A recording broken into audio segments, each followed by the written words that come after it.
अस्सलाम वालेकुम। आज का जो टॉपिक पढ़ेंगे वो पढ़ेंगे मसल्स ऑफ रेस्पायरेशन या फिर मसल्स ऑफ ब्रीथिंग।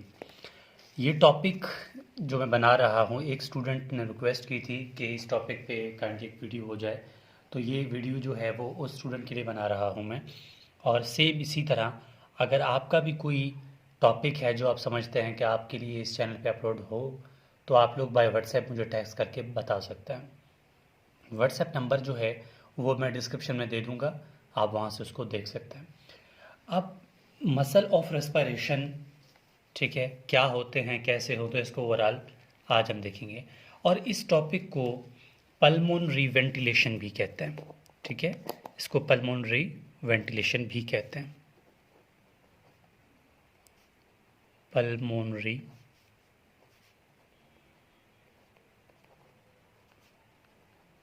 वेंटिलेशन। ठीक हो गया। अच्छा, अब ये मसल ऑफ ब्रीथिंग मैं एक हेडिंग देता हूँ, आखिर इसका काम क्या है, ठीक है। ये जो मसल्स ऑफ ब्रीथिंग है,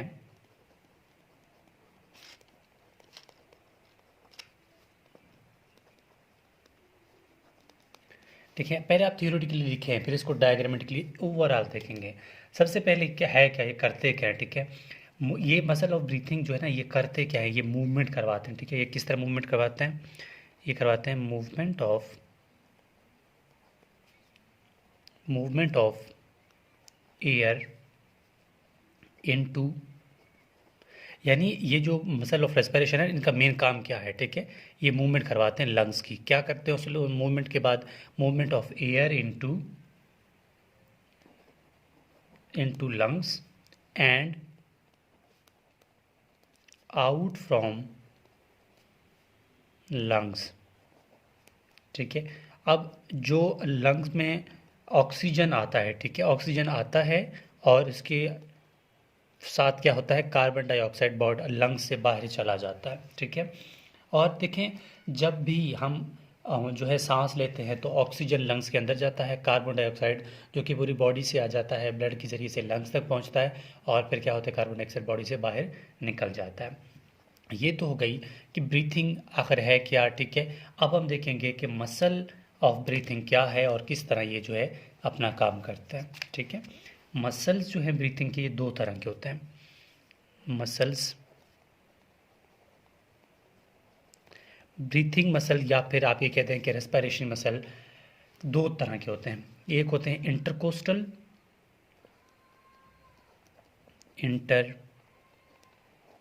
इंटरकोस्टल मसल्स, ठीक है। और नंबर 2 डायाफ्राम, ठीक है। नंबर 2 क्या है, डायाफ्राम,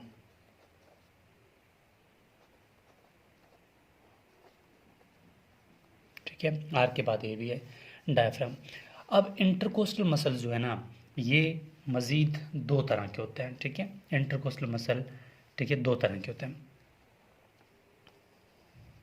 इंटरकोस्टल मसल दो तरह के होते हैं, कौन कौन से, एक होता है एक्सटर्नल, एक होता है internal. External intercostal and internal intercostal, ठीक है। ये दो तरह के हो गए। अब जो एक्सटर्नल इंटरकोस्टल मसल्स है ना, ये इंस्पायरेशन में हेल्प करते हैं, ठीक है। ये क्या करते हैं, they help in inspiration, A help in inspiration में हेल्प करते हैं। और के अलावा ये प्रेजेंट हैं सुपरफिशियली, कहाँ पर, ये मैं बताऊंगा अभी, ठीक है। ये सुपरफिशियली प्रेजेंट होते हैं, यानी ऊपर ऊपर हो जाते हैं, ठीक है। और ये ओरिजिनेट कहाँ से होते हैं, ठीक है। ये यानी ओरिजिनेट कहाँ से ओरिजिनेट होते हैं, ओरिजिनेट फ्रॉम लोअर बॉर्डर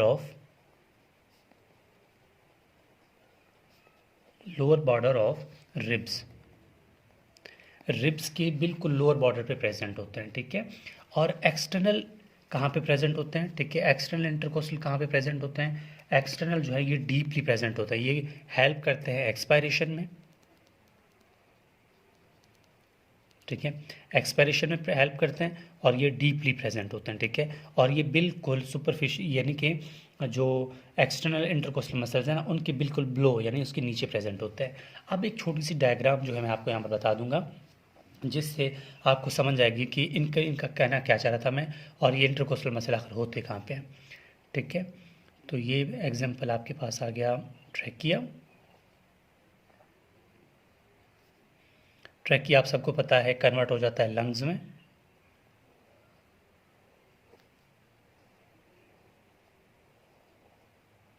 ठीक है, लंग्स में, और नीचे जो है ना इस तरह का एक लंग्स के नीचे होता है, उसी का नाम क्या है, डायफ्राम है। ठीक हो गया। अब जो है ना, अब पहली बात ये है कि लंग्स को किस चीज़ ने घेरा हुआ है। लंग्स जो है ना टोटल, ये जो लंग्स हैं, लंग्स से ऊपर रिब्स होते हैं, आप सबको पता होगा। ठीक है, ये इस तरह रिब्स होते हैं। ठीक है, ये पहला रिब हो गया, ये दूसरा। ठीक है, इस तरह लंग्स को किसने घेरा हुआ होता है, रिब्स ने घेरा हुआ होता है। ठीक है, लंग्स को रिब्स ने घेरा हुआ होता है। अब जो रिब्स है ना, रिब्स मतलब पसलियाँ। ठीक है, ये टोटल 12 पेयर्स होते हैं रिब्स के। रिब्स के टोटल 12 पेयर्स होते हैं। ठीक है, और इन रिब्स के दरमियान, अब एक रिब ये है, एक ये है, ये तीसरा, इनके दरमियान जो मैं ब्लू पेन से बना रहा हूँ ना, इनको बोलते हैं इंटरकोस्टल मसल्स। ठीक है, इंटरकोस्टल मसल इन्हीं का नाम है। यानी कि ये दो किसके दरमियान होते हैं, दो रिब्स के दरमियान जो मसल्स होते हैं उनको बोलते हैं इंटरकोस्टल मसल्स। अब जब भी आपको पूछे कि अभी हम देखेंगे, ठीक है, कि इंटरकोस्टल मसल्स इंस्पायरेशन में किस तरह होती हैं, एक्सपायरेशन में क्या होती हैं। अब तक तो सिर्फ आपको ये बता रहा हूँ कि एक्सटर्नल होते हैं, इंटरनल होते हैं। कौन से, यानी इंटरकोस्टल मसल के दो टाइप होते हैं, एक्सटर्नल और इंटरनल। जो आपको ऊपर ऊपर नज़र आ रहे हैं ना, ये कौन से एक्सटर्नल है। इनके नीचे जो है ना, मैं बना नहीं सकता क्योंकि 3D स्ट्रक्चर नहीं है मेरे पास। इनके नीचे क्या होंगे, external, sorry internal intercostal muscle होंगे। जो नज़र आ रहे हैं वो एक्सटर्नल है। ठीक है, ये हमारे पास हो गए कि इंटरकोस्टल मसल्स कौन कौन से हैं और कहाँ पे होते हैं। ठीक है, अब ये हो गए। तो इसके अलावा एक पॉइंट यहाँ पे ये भी आ जाता है कि हमारे पास ये 12 पेयर हैं लंग्स के। तो हमारे पास ये जो इंटरकोस्टल मसल्स हैं, एक्सटर्नल इंटरकोस्टल मसल हैं, ये कितने पेयर होंगे। यानी कि इसके ऊपर अगर हमने कहा ना कि हर एक जो दो रिब है ना उनके दरमियान इंटरकोस्टल मसल है, तो 12 पेयर रिब्स हो गए। तो 12 पेयर रिब्स हो गए तो 11 पेयर, ठीक है, 11 पेयर्स क्या होंगे हमारे पास, 11 पेयर्स होंगे इंटरकोस्टल मसल्स का।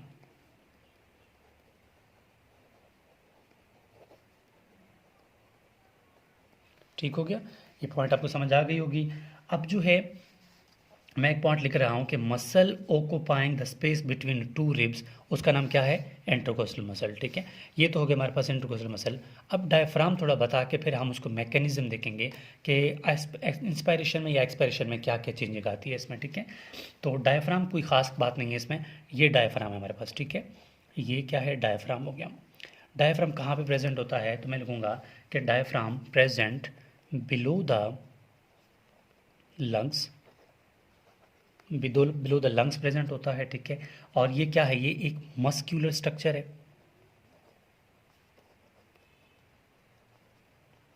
ठीक है, मस्क्यूलर स्ट्रक्चर है। इसके अलावा ये करता क्या है, ये सेपरेट करता है किसको, ठीक है, ये सेपरेट करता है किसको, सेपरेट करता है thoracic cavity, it separate thoracic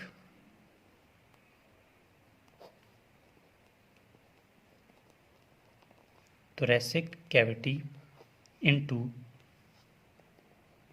it separate thoracic cavity and या from abdominal cavity।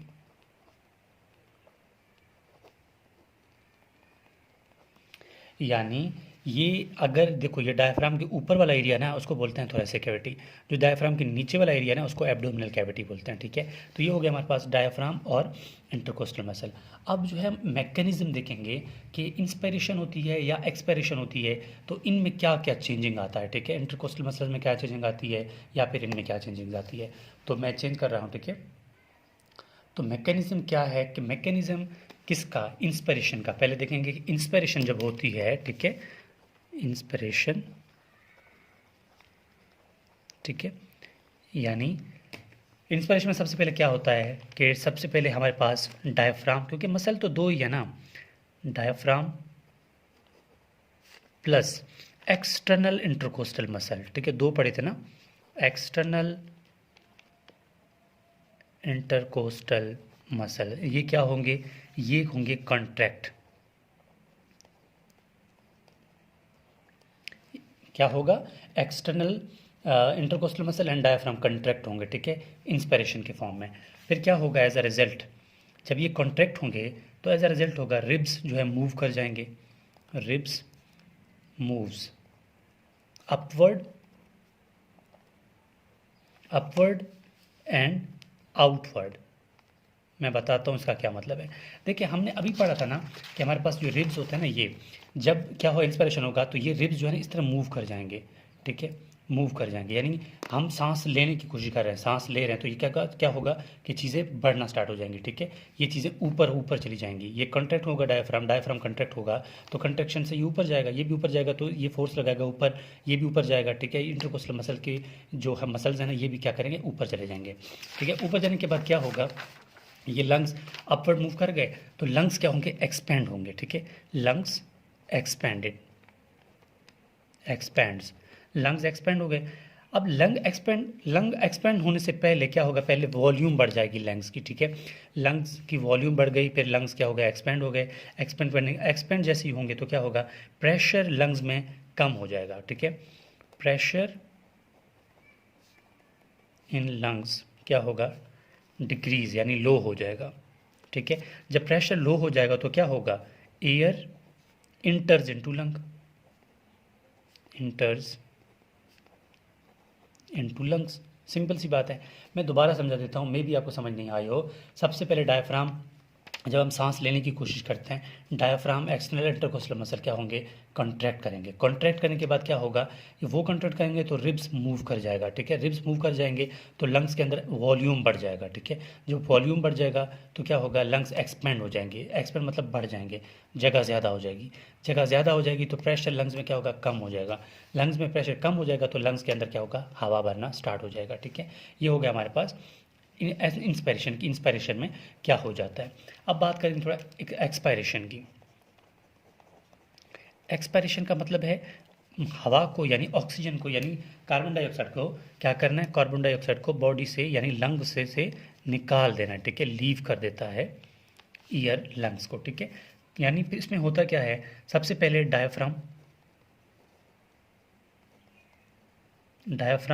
प्लस यहाँ इंटरकोस्टल मसल, ये देखिए ना, एक्सटर्नल इंटरकोस्टल मसल था, डायफ्राम के साथ यहाँ पर इंटरनल इंटरकोस्टल मसल होंगे, इंटरकोस्टल मसल कॉन्ट्रैक्ट। देखिए यहाँ पर मैंने क्या कहा था कि एक्सटर्नल इंटरकोस्टल मसल, यहाँ मैं कह रहा हूँ इंटरनल इंटरकोस्टल मसल, डायफ्राम और इंटरनल इंटरकोस्टल मसल कॉन्ट्रैक्ट करेंगे, कॉन्ट्रैक्ट करने के बाद क्या होगा, इसके बाद रिब केज जो है ना लंग्स का, यानी रिब केज क्या होगा, नॉर्मल पोजीशन में आएगा, नॉर्मल पोजीशन में जैसे आएगा तो क्या होगा, वॉल्यूम और साइज थोड़े से का डिक्रीज हो जाएगा, वॉल्यूम एंड साइज क्या होगा, डिक्रीज होगा, किसका, लंग्स का, ठीक है, डिक्रीज हो जाएगा लंग्स का। जैसे ये डिक्रीज होगा तो लंग्स क्या होंगे, श्रिंक होंगे, लंग्स श्रिंक, लंग्स क्या हो, श्रिंकेज होगी तो इसके मतलब इसके रिजल्ट में क्या होगा, प्रेशर बढ़ जाएगा लंग्स के अंदर। लाजमी बात है ना, एक चीज़ श्रिंक हो जाएगा, सुखड़ जाएगा, ठीक है, तो क्या होगा, प्रेशर बढ़ जाएगा, प्रेशर बढ़ जाएगा तो क्या होगा, pressure increase in lungs, pressure बढ़ जाएगा तो क्या होगा, ईयर जो है यानी हवा जो है वो क्या करेगा, फोर्स हो जाएगा आउट ऑफ लंग, ठीक है, आउट ऑफ लंग चला जाएगा, तो ये क्या होगा, हमारे पास एक्सपायरेशन होगा।